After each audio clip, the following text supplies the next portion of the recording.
قرآن مجید کے اندر اللہ تبارک و تعالی ارشاد فرماتے ہیں اپنے نبی محمد کریم صلی اللہ علیہ وسلم سے خطاب فرما کر کے ذکر فإن الذکر تنفع المؤمنین، اے میرے نبی نصیحت کرتے رہو۔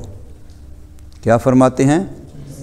اے میرے نبی نصیحت کرو، نصیحت کرتے رہو، نصیحت کرو اور نصیحت کرتے رہو۔ کیوں بھائی؟ فإن الذکر تنفع المؤمنین، اس لیے کہ نصیحت ایمان والوں کو نفع دیتی ہے۔ نصیحت نفع دیتی ہے کن کو؟ نصیحت نفع دیتی ہے کن کو؟ اور اگر مجھے نصیحت کوئی کر رہا ہے اور مجھے فائدہ نہیں ہو رہا اور میں اس سے نفع نہیں اٹھا رہا تو پھر کس چیز کی نشانی ہوگی؟ نہیں سمجھے؟ نشانی ہوگی کہ میرے اندر ایمان نہیں ہے۔ اگر میرے اندر ایمان ہوتا تو مجھے نصیحت نفع دیتی۔ نصیحت کن کو نفع دیتی ہے؟ ایمان والوں کو۔ نصیحت کن کو نفع دیتی ہے بھائی؟ اگر مجھے کوئی نصیحت کر رہا ہے، چاہے مجھے ماں باپ نصیحت کر رہے ہیں، چاہے مجھے استاذ نصیحت کر رہا ہے، چاہے مجھے پیر نصیحت کر رہا ہے، چاہے مجھے کوئی محلے کا بڑا نصیحت کر رہا ہے، کوئی دیندار نصیحت کر رہا ہے اور نصیحت سے مجھے فائدہ نہیں ہو رہا، میں فائدہ نہیں اٹھا رہا، تو یہ کس چیز کی نشانی ہوگی؟ اب میں کسی کے بارے میں کہوں کہ وہ اس کے اندر ایمان نہیں، کوئی میرے بارے میں کہے کہ میرے اندر ایمان نہیں، تو اس کا آسان سا نسخہ ہے کہ میں خود اپنے بارے میں غور کروں، ہر بچہ اپنے بارے میں غور کرے کہ مجھے فلاں عادت کے بارے، مثال کے طور پر یہی روزانہ لیٹ آنا ہے، اس کے بارے مجھے کون کون کب کب نصیحت کر رہے ہیں، کتنے عرصے سے نصیحت کر رہے ہیں، لیکن پھر بھی مجھے نصیحت سے فائدہ نہیں ہو رہا۔ ایک بچے کا روزانہ سبق کچا ہے، روزانہ منزل کچی ہے، روزانہ سبقی کچی ہے، اور روزانہ استاذ نصیحت کرتا ہے، مہینے گزر گئے استاذ نصیحت کرتا ہے، سال گزر گیا استاذ نصیحت کرتا ہے، لیکن اس کو کوئی فائدہ نہیں ہو رہا، وہ ٹس سے مس نہیں ہو رہا، تو یہ نشانی کس چیز کی ہوگی؟ خود بتائیے قرآن کیا کہہ رہا ہے؟ نصیحت نفع کن کو دیتی ہے؟ تو اگر اس کے اندر ایمان ہوتا تو اس کو نصیحت نفع دیا ہوتا، لیکن جب اس کو نفع نصیحت سے فائدہ نہیں ہو رہا تو یہ کس چیز کی نشانی ہوگی؟ ایک بچے کے اندر کوئی بری بات ہے، وہ بے ادب ہے، وہ گستاخ ہے، وہ وقت پر نہیں آتا، وہ محنت نہیں کرتا، وہ سبق نہیں سناتا، وہ کوئی اور بہانے کرتا ہے، کوئی بھی، یہ تو میں طالب علموں کے ماحول میں بیٹھا ہوں تو میں طالب علموں کی بات کر رہا ہوں۔ ایک بندہ بے نمازی ہے، ہم اس سے مہینہ ہو گیا لوگ اس کا کنڈا کھٹکا رہے ہیں اور اس کی کنڈا کھٹکا کے نصیحت کر رہے ہیں۔ ایک بندہ مسجد سے محروم ہے، کنڈا کھٹکا کے اس کو مہینے ہو گئے ہیں، نصیحت کی جا رہی ہے، لیکن اس کو نصیحت فائدہ نہیں دے رہی، تو یہ کس چیز کی نشانی ہے؟ یہ نشانی ہے کہ اس بیچارہ ایمان کے بارے میں فکر کرے۔ ہم تو اس کی نماز کی فکر کر رہے ہیں، وہ اپنے ایمان کی فکر کرے۔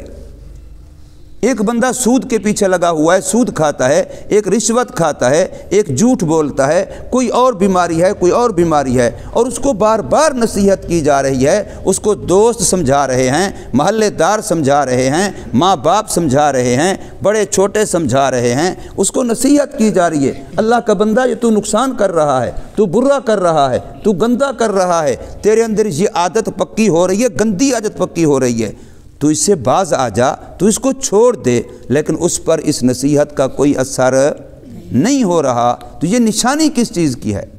نشانی اس چیز کی ہے کہ وہ بندہ اپنے ایمان کے بارے میں فکر کرے، وہ بندہ اپنے ایمان کے بارے میں فکر۔ اب یہ بات میں بھی سوچوں، ہر بندہ خود سوچے، کسی اور کے فتوے لگانے کی ضرورت نہیں ہے کہ وہ میرے اوپر فتویٰ لگائے تو بے ایمان ہے، تو ایمان سے خالی ہے، تیرے اندر ایمان نہیں ہے، کسی اور کے فتوے لگانے کی ضرورت ہی نہیں پڑتی۔ بندہ خود آپ اپنے اندر کو چیک کرے کہ کتنے عرصے سے مجھے نصیحت کی جا رہی ہے، کتنی دفعہ مجھے نصیحت کی جا رہی ہے، بار بار مجھے نصیحت کی جا رہی ہے، اور نصیحت کو ماننا دور کی بات، نصیحت سے فائدہ اٹھانا دور کی بات، الٹا جو نصیحت کرتا ہے میں اسی کو برا بھلا کہہ رہا ہوں۔ کہہ نہیں رہا تو سمجھ رہا ہوں کہ یار یہ اچھا میرے پیچھے پڑ گیا، اس کو اور دنیا نظر نہیں آتی، اور بچے غلطیاں نہیں کرتے، سارا میرے ہی پیچھے پڑ گیا، ہر وقت مجھے کہے جا رہے ہیں، ہر وقت مجھے کہے جا رہے ہیں۔ یعنی بجائے اس کے کہ وہ نصیحت سے نفع سمجھتا، نصیحت سے فائدہ اٹھاتا، نصیحت کرنے والے کو اپنا خیر خواہ سمجھتا، اس کا شکریہ ادا کرتا، بجائے اس چیز کے وہ الٹا اس کو برا سمجھ رہا ہے، دشمن سمجھ رہا ہے، موقع تلاش کر رہا ہے کس طریقے سے مجھے بھی موقع ملتا کہ میں بھی اس کو دو چار سناتا، کہ روزانہ مجھے سنائے جا رہے ہیں، مجھے موقع ملتا تو میں بھی دو چار اس کو سناتا۔ تو جو بندہ ایسا سوچ رہا ہے، قرآن یہ کہہ رہا ہے کہ وہ اپنے ایمان کا سوچے۔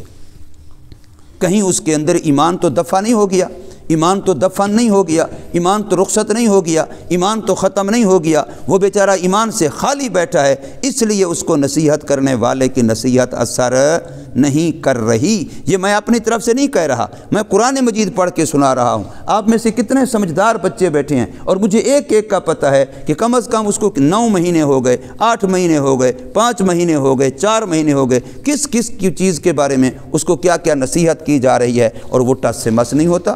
وہ ادھر ایک کان سے سنتا ہے، دوسرے کان سے نکال دیتا ہے، ابھی سنتا ہے، صبح کو پتہ نہیں، صبح کو سنتا ہے، شام کو پتہ نہیں، وہ بالکل ایسے جیسے اس کو کسی نے نصیحت کی ہی نہیں ہے۔ تو جو ایسا بچہ ہے وہ کسی کی نہ سنے، خدا کے لیے اپنے حال پہ تو رحم کھائے، خدا کے لیے اپنے ایمان کی تو فکر کرے۔ فذکر فإن الذکر تنفع المؤمنین، نصیحت کیجئے، ذکر نصیحت کرتے رہیے، یہ نبی کو حکم ہے، لیکن نصیحت فائدہ کن کو دے گی؟ نصیحت نفع کن کو دے گی؟ ایمان والوں کو۔ تو حضرت صاحب جب مجھے نصیحت فائدہ نہیں دے رہی تو اس کا مطلب کیا بنا کہ میں اگر ایمان والا ہوتا تو مجھے نصیحت نفع دے رہی ہوتی، اگر نہیں دے رہی تو اس کا مطلب ہے کہ میں اپنے ایمان کی فکر کروں۔ تو یہ ہمیں کرنی چاہیے کہ نہیں کرنی چاہیے؟ کرنی چاہیے بھی نہیں کرنی چاہیے؟ خاص کر جو بالغ ہیں، جو سمجھدار ہیں، جو بڑے ہیں، ان کو تو اچھی طرح سے اپنا جائزہ لینا چاہیے، اپنے اندر کو ٹٹولنا چاہیے، بار بار ٹٹولنا چاہیے، ورنہ ایسا نہ ہو کہ ہمیں اللہ کی طرف سے بدقسمتی کی مہر لگا دی جائے، محروم القسمت بنا دیا جائے، بدبخت بنا دیا جائے، ددکارا ہوا بنا دیا جائے۔ یہ تو بہت بڑے خطرناک بات ہے۔ اللہ پاک ہمیں سمجھ نصیب فرمائے، عمل کی تو